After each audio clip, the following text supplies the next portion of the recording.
Look at him. He has the audacity to behave as if nothing has happened, as if everything is going to be the same again. After 6 years of marriage, after everything I've done for him, he left me, and he was with that woman for 3 months. And now he has returned, begging me to take him back. Well, he has always been like this. He is so full of himself.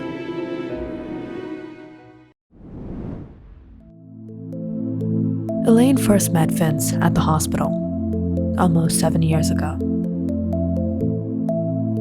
At the time, she was working as a nurse, and Vince became one of her regular patients. Sometimes, he would come in with knife wounds. How did this happen? I was passing by this alley and there was some goon mugging this old man, so I went to help him. Or sometimes, he would come in with a broken arm. Again? What is it this time? Don't ask. This thief stole this woman's purse and ran off. I was chasing after him and I slipped. Got the bag though. Elaine soon saw through the lies and realized Vince was a small-town crook, and he was full of himself. But still, he was young, and it seemed like he had a good heart. But then, one of these days, Vince came in with a serious injury. Vince, what have you done to yourself? Call the doctor.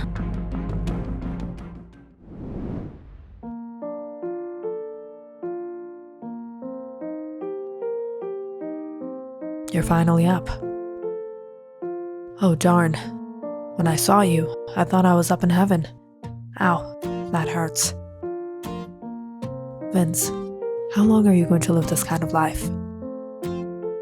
This life? What do you mean? I have a good life. I live like a king. Really? You don't think I know what you do? You're wanted by the police. Gang members are against you. How long are you going to do this? This is no life of a king. This is more like a street rat.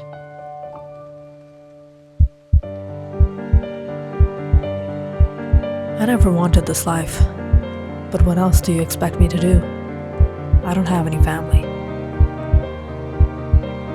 That day, Vince opened up to Elaine and told her about his past. And she really felt for him. She thought he wasn't such a bad guy. It was life that brought him to this situation.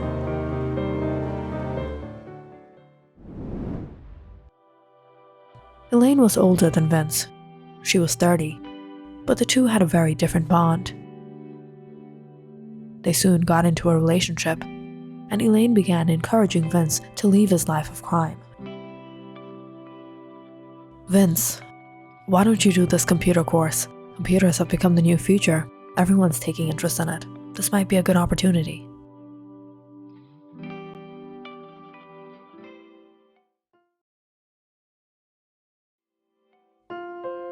So on her insistence, Vince completed a computer course. And Elaine even paid for it. And eventually, Vince got a job at an IT company. And from there, life took a new turn. Elaine was settled, and Vince, too, was good to go. The couple decided to get married. Vince then moved in with Elaine, and they were happy together. Until Vince got a big deal on his hand from work. Recently, the BII Bank took the initiative to digitalize its database and go from paper to digital. And to set up the equipment and get the system running, they hired Vince. And it was there Vince first met Jennifer. Hello, I'm Jennifer. Vince. From the very first day, Jennifer started to take keen interest in Vince. Computers 1 and 3 had crashed, but I was able to repair it. If it starts acting up, just give me a call. Do you want to go out for lunch? Now? Yes. I was going to the cafe across the street. Thought we can go together. Vince had never gotten this kind of attention from anyone. His whole life he has been undesired, looked down upon. And all of a sudden, a young girl like Jennifer was giving him attention. He fell for her. Vince started to keep contact with her. And they began meeting up, flirting, and soon became very close.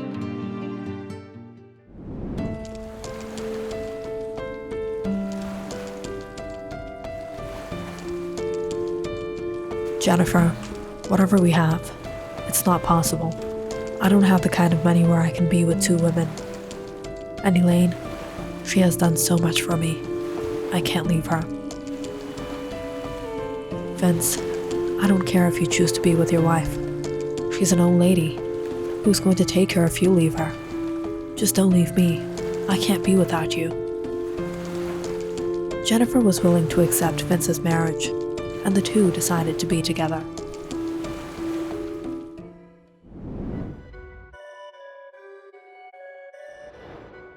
Vince, where were you?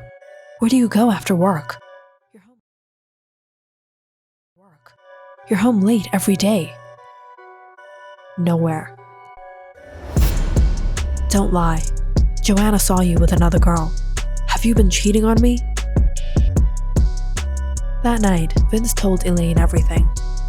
And after everything they had been through together, Elaine couldn't believe he was cheating on her. They ended up getting into a heated argument. And he walked out on her.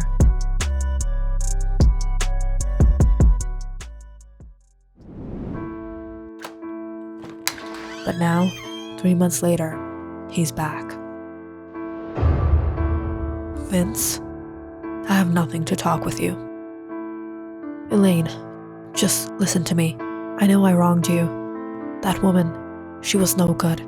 She was simply using me. She manipulated me. Leaving you was my biggest mistake. Seeing him beg, Elaine didn't know what to say. She was silent. And Vince simply took advantage of that. But every moment Elaine has been around him since, she can't forget what he has done. She can't take it.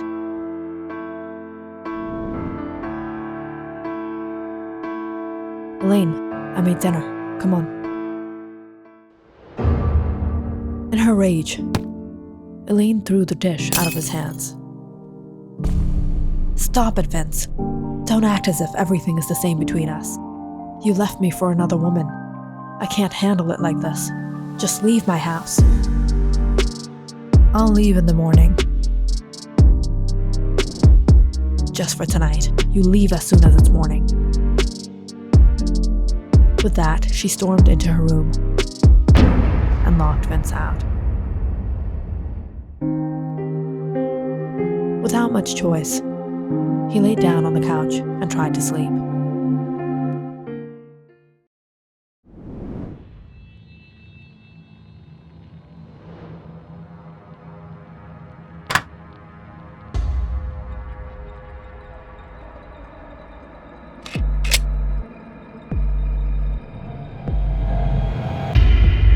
You? Nice place to hide, smartass. As soon as you ditched Jennifer, you came crawling back to your wife. What do you want? What do you think I want? Where's the money? What money? The money that you took with yourself and fled. I didn't bring the money with me. I left it with Jennifer.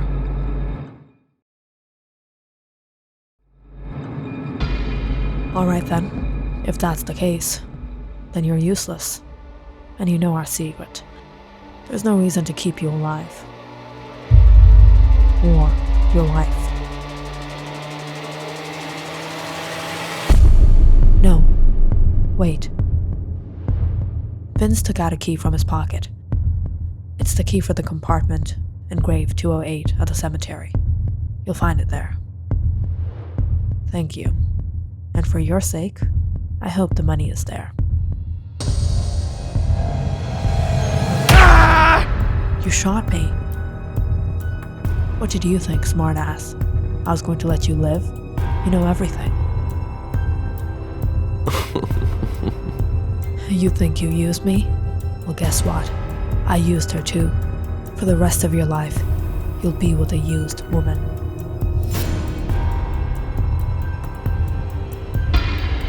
What?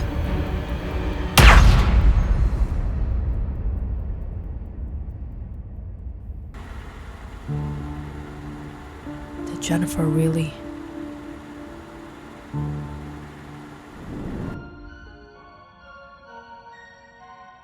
Nathan and Jennifer were crooks themselves. The couple had been conspiring together to rob the bank for some time now. And that's the reason Jennifer got herself hired in the bank in the first place.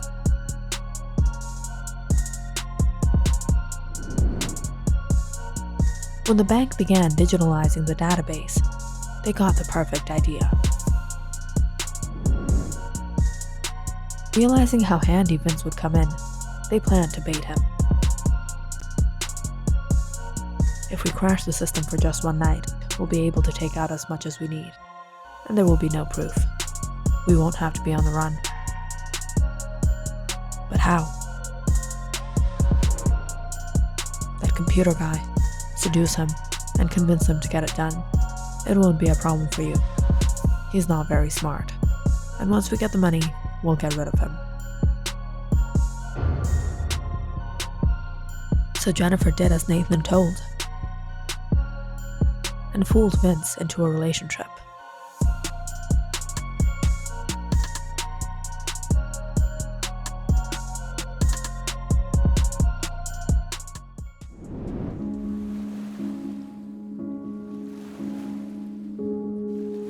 Vince, how long are we going to go on like this? I want to be together, but you're making next to nothing and I don't make much working at the bank either. But what choice do we have?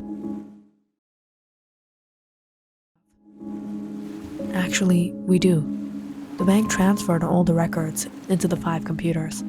If you can crash them, no one will know the precise figure on the account. But how will that benefit us? When you crash the system, I'll take out the money and no one will realize. But that will be stealing. Vince, this is a bank. If you take a few buckets of water from the ocean, it'll never go dry. No harm to anyone, but our lives will be settled. Jennifer convinced Vince to rob the bank with her. And according to plan, Vince went through with crashing the system, while she withdrew the money, after which they fled to their hideout. We don't have to worry again. Tomorrow will be a new beginning.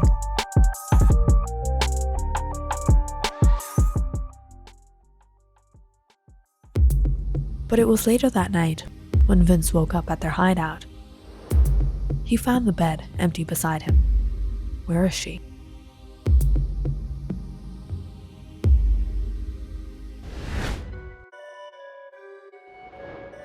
Nathan, what are you doing here? If he finds out, the whole plan will be ruined. How much did you get? Haven't counted it yet. Get the money and let's go while he sleeps. That night, after they returned to their hideout, Nathan came to inquire about the money, but when Jennifer went to get the money, she realized Vince fled. Realizing the truth, Vince hid the money and came back home to Elaine. Unfortunately, Nathan had guessed where a man like him would be and came after him.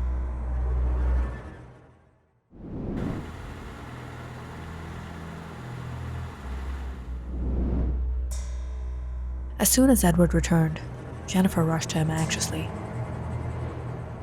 "Nathan, did you get the money? Did he tell you where he hid it?" "Jennifer, did you sleep with him? Did he touch you?" "No, Nathan, what are you talking about? What happened there?" "A dying man never lies. Tell me the truth, Jennifer."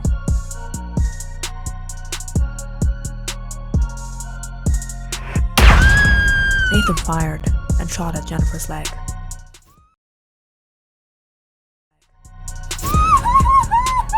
She fell down screaming in pain. "Nathan, you shot me! Are you crazy? You have to take me to the hospital." "Tell me the truth. I'll take you to the hospital." "Yes, I did sleep with him. What choice did I have? You told me to convince him, to seduce him. He was madly in love with his wife, and there was no way he was going to commit the crime just like that. I did it for us." "You shouldn't have done this. Some things are way more important than money."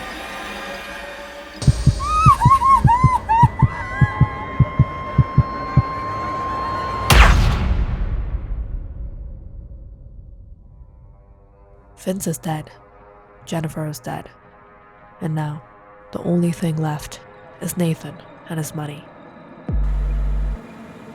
Taking the key, Nathan drove to the cemetery and found the grave. Pushing off the tombstone, he found the secret compartment.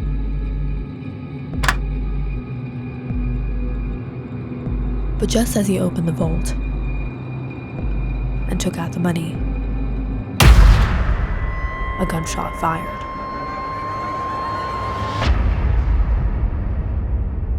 "You shouldn't have hurt my Vince."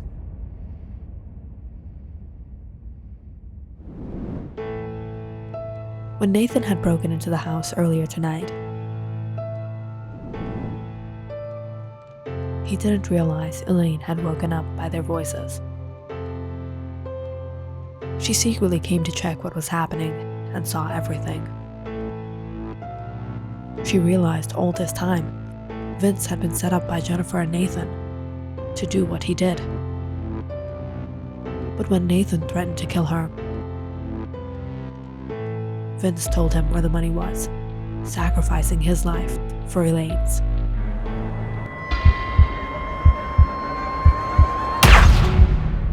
Nathan took Vince's knife in front of her, and she wasn't able to do anything.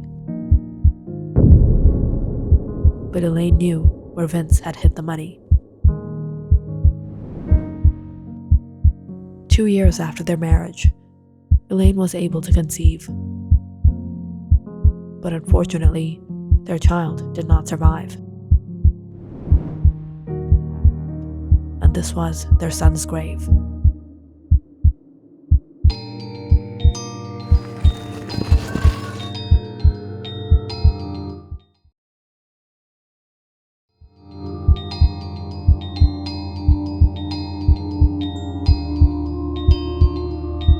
Now all that is left is the money and me.